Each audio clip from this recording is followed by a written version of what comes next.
ඔව් මම හරි අමුතු මිනිස්සෙක්. මම ලේසියෙන් කෙනෙක්ව කෑ කරන්නේ. ලේසියෙන් කෙනෙක් එක්ක බැඳෙන්නේ. ලේසියෙන් කෙනෙක්ට හිතේ ඉඩක් දෙන්නේ. ඒ වගේම මගේ හිත ඇතුළට ගත්ත කෙනෙක්ව ලේසියෙන් අතාරින්නෙත් නෑ.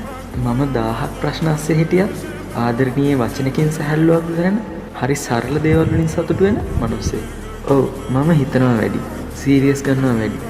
ආදරය කරන්න ගත්තොත් හොයලා බලනවත් වැඩි. ඒ වගේම මට රිදෙනවත් වැඩි. සමහර වෙලාවට මගේ ආදරේ වදයක් වගේ දැනුණා. මං ගැන මං වගේ හිතලා බැලුවොත් එහෙම මාව තේරුම් ගත්තොත් එහෙම ඔයාට හිතේ සැනසීමෙන්ම ඉන්න පුළුවන් තැනක් මන් ළඟ තියෙනවා. ඔයාට සනීපෙට ඇස් දෙක පියාගෙන ඉන්න පුළුවන් තැනක් මන් ළඟින් හම්බෙයි. මගේ හිතේ ඉඩක් වෙන් කරපු කෙනෙක් වෙනුවෙන් මට පුළුවන් උපරිමේ මම කරනවා. අවදාවත් හිතෙන් අතාරින්න බලාගෙන මම කෙනෙක්ව අල්ලගන්නේ නැහැ. හැබැයි අතෑරුණොත් ආයේ මේ හිත ඔයාට අල්ලගන්නවත් බැරි වෙයි.